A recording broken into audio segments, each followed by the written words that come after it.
Ludus Vulpes. Welcome to Ludus Vulpes. My name's Kirsty. I'm Phil.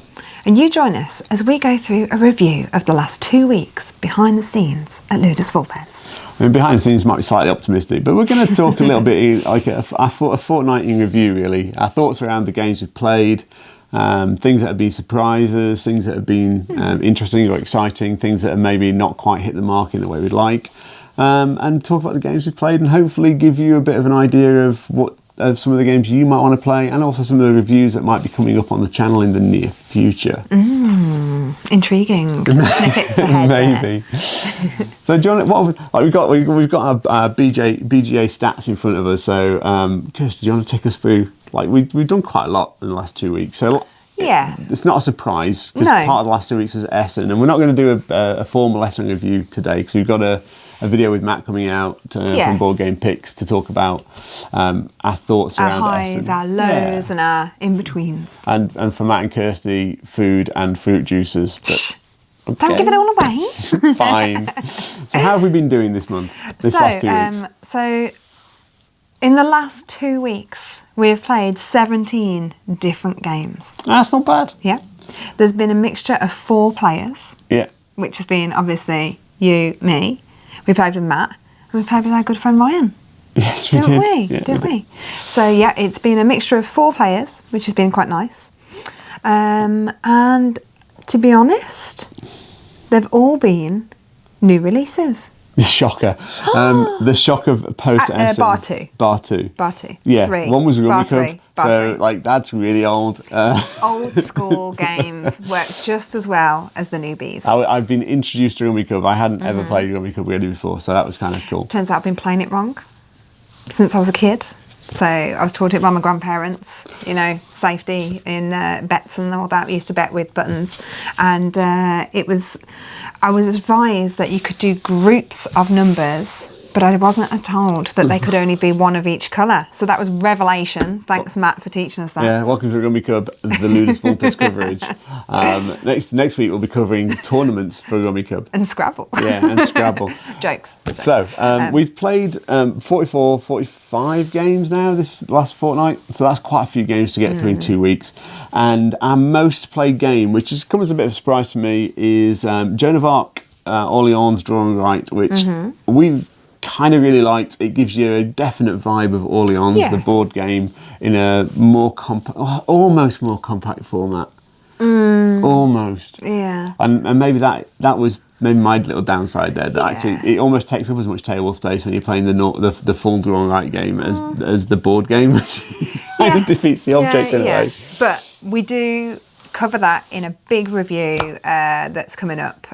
So if you want to know more about that, if you're erring about whether to get it, if you love Orleans and you want to add to your Orleans collection, check out the review when it comes out. definitely worth checking that out. And most of the games we talk about today, we'll probably be talking about the fact assume that reviews were coming out for them. Yeah. The next one, there's 3 sort of high plays. And one of them is a little gem, I think, from Tiny's Board Game Design for Loads of Flowers. Yeah. Which we've not filmed anything about. Not yet. We've played it lots of times. It's a very beautiful, enjoyable game. Yeah, small format card game. Yeah. Ideal to travel with. Yes. So that video will be filmed soon. Yeah, it's a really nice small format card game. Actually, small format cards as well. Yeah. And you could probably carry them in your pocket and play the game. Yeah. So that's quite a nice thing. It was really nice because when we were over in Essen, Taiwanese Board Games invited us to like a little private gaming evening, and we were taught by the folks there, and just had a really, really nice evening. So it was great. Any real gaming highlights over the last couple of weeks for you? Okay, so anyone who follows on Instagram will know that there is content coming out on the wonderful Come Together. Honestly, folks, that was so much fun to have a dress up again. Oh, why do I bother? Yeah, so there's a lot of fun in that video, but also it was great to see, another smash hit It's not here yet. From Chili Fox. It probably deserves to be at some Yeah. point. It's a really good game, and the review covers it in much more detail. But yeah, Come Together was a real highlight. The big surprise for me was Rise. The review's already out, so you'll be able to watch that. But I kind of don't know. I was expecting quite a bit from it, but I wasn't expecting a lot. Like thematically, I wasn't sure how it was going to pan out. Because I knew it was going to be a bit themeless to a certain extent. Okay. But the gameplay has just won me over on that game. You can put it on the table, you play it, and you've had a great time at the end of it. And I think that for me was a real surprise the last fortnight, was playing Rise and going, actually, this is a really good game. Yeah. I definitely. I was surprised by how quick I was able to pick it up, but Yeah. I think, to be fair, in a lot of the games that we've learned in the last 2 weeks, like iconography has been absolutely spot on. Yeah, there's been some really good iconography. You know, like that. I cannot tell you how important iconography is in learning a game. It's so important, and iconography can make or break a game. If you can read the iconography, you don't need to refer back to the rule book. Which is winner formula. I kind of agree. So a couple of other sort of surprises for me. Hamlet, I'm going to mention. Our review's coming out. And Kirsty knows my feelings. I'm slightly disappointed with Hamlet. It wasn't what I was hoping for. There's a lot of great ideas in there, and I do mean great ideas. I think the game is stunning to look at, and mechanically there's some really nice ideas. And I think it just needs a nudge on the balancing just to get the game to play in a really sharp period of time. And for me, that was a real disappointment, because it's the way the game balances spoils the game a little bit for me, and I found myself a little bit disappointed with Hamlet. Yeah. With most games, I'm at a stage where I want to play again. And with that one, it was almost like I didn't need to try as much. I think that when the video comes out, it will go more into why. But yeah, it's one that I kind of feel, well, I already know the formula of how to win that, so why do I need to change it? And you won't, and there's no reason why you should, unless the game is rebalanced slightly. Yeah, but we'll see. We'll see what happens. Anything else from our list that sort of stood out to you as being particularly exciting? Okay, so other than Rummy Club, obviously. I really, really enjoyed Sabika. Sabika is the newest release from German P. Milan, who actually created Bitoku. Yeah. We have got another video coming out on that one, but that one I was surprised by how quick I was able to pick that one up. Yeah, for a really heavy, complex game, and it's definitely sort of medium to heavyweight. Half a play in, and you've probably got almost all the mechanical aspects of the game nailed. And to me, that's a sign of a really well designed and well developed game. So, well done, Nova Luna on. Ludonova. Nearly. Yeah, well done, Ludonova, on actually putting the development hours in on that one as well, because I think it plays so easily for a complex game, and that's a real feather in your cap. So another one that surprised me, but not necessarily in the right way, because I'd seen it on all the Essen lists, and we went to Essen and we played, and it was Treasures of Nakabi. Yeah. I think that's how you say it, or Nakbi? Nakbi, yeah. I'm not sure. And it's very much like the cover is almost like Indiana Jones. Yeah, it's got a vibe to it. You're running. We played at Essen, and I was like, meh. Oh. And it's not a bad game.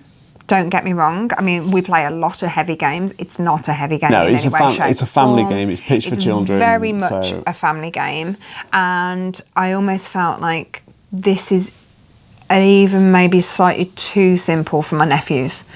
Yeah. And it gets to a stage where I was, from the read-ups and everything, I didn't realise maybe how young family it was aimed at, so that surprised me when I played that, but not necessarily a bad one. If you're looking for it's not a roll and move, it's what was it? Yes, if you're That's how looking much for a I remember. movement, if you're looking for a movement and try not to get captured game on a board, it's definitely for you. If you've got younger players, definitely want to try. But if you want a bit more game, Escape from Curse of the Temple Yes. is just Yeah. like hands down a better game, more fun to play. Okay. So a couple more that I really want to mention, and there's three really that really for me have sort of jumped out and been kind of different and interesting and fun. So Gardeners is another cooperative game where you're not allowed to speak to each other, and it comes from the designer of Magic Maze. Yeah. But There's a vibe of that. Yeah. Instead of passively aggressing, slamming a pawn down in front of somebody until they take that move that you want them to. Yeah. This one, you take tiles out of a grid and put it in front of them until they make the right move, and that is just by sort of like roller coaster kind of vibe to it. It Yes. feels like you get some highs, you get some lows, and you really can get frustrated with other players. Again. But it's fun. There is a video coming out on that. So if that sounds confusing, or if you sound like I really want to see that in action, you can see that in action. But don't worry, we don't do the full 15 minutes. It's speeded up so you can get a vibe for the game. And a couple of others. So Tribes of the Wind and Evergreen, I'm going to put together, just sort of gently bundle them together, because they're both kind of about sort of fighting pollution and eco-friendly and building forests and having lovely times. And they play very differently. They're not in any way the same game. Completely differently. Evergreen is very much a game in the sort of spirit of photosynthesis. For those who've played photosynthesis, it doesn't have, because you're not sharing a board, you're not sort of being sort of very aggressive, and like photosynthesis has elements of mean to it. Evergreen has much less mean to it, and maybe a hint more gameplay at times. Yes. And just really works superbly well, and the components and the sort of graphic design on it are just lovely. And if we're talking about graphic design, let's add in beautiful artwork and move on to Tribes of the Wind. Yeah, Tribes of the Wind is just like, we've done a video on it, and then at the end of the video I realised we didn't really showcase the cards Well, very much. You do get to see them, and you will get to see them while we're doing our demo play, and the artwork is just stunning. I mean, Vincent Components. Trade, you'd expect great artwork, but I don't know, it just the whole graphic design, the art. Yeah. And actually, these last, like, later games that we've just expressed, like Gardeners, Evergreen, the Tribes of the Wind, they're all fairly quick games. I mean, the Gardens, I don't think we've mentioned that one. You know, they're and actually, to be totally honest, the Gardens surprised me. I wasn't blown away by the Gardens, but I enjoyed it, and I can see exactly where it sits in a collection. So, and that to me means it probably stays in the collection as well, which is great. But it surprised me at how uncomfortable I felt playing with it to start off with. It breaks all the rules, and the video will explain why. But yeah, it really threw me on my head. Tell them why. Tell them one of the things that gets under your skin on it. Obviously, with the classics like Carcassonne, most tile laying games, if there's a road, you have to connect the road. You cannot just connect a road to a field. Not in the Gardens. In the Gardens, you just put anything down, anywhere. And it doesn't make sense. And like in my head, it was hurting from trying to figure out, well, why would I not want to increase my path? Why would you end the path there? And so it will make sense when you see the example round. But yeah, that was probably the hardest thing I've had to get into my head this week. This is someone who's learnt Sabika and come together. Sabika, Revive, come together. Not Revive. We're not doing Revive. Rise, sorry. Come together. You know, we've fit in probably the most learning we've done in the last 2 weeks. Yeah, we've really tried to push it out the park and try and get some, content out there for you, the viewers. But yeah, of all the things I wasn't expecting to give me that much, headache, is a good word for it, was the Gardens. But it's a really, really good game. It's just, all you need to do is throw every principle you've ever learned in a tile laying game out the window and start again. Honestly, just learn the rules of the game and then you'll be fine. That's my approach. But I'm all right. Yeah. I'm all right. I don't mind change. I quite like change. No. So I think for me they're the real highlights or surprises and things of interest. We've played a lot of additional games. I'm not going to go through them all because that would just we'd be sat here talking about it for hours and hours and end. But we have had some really nice games. We've enjoyed some really good times over games, as you do. And I think Essen as part of the last fortnight has been Yeah. a real showcase of where games are at, and I think games are in a really positive place right now, with some really fantastic releases. Yeah.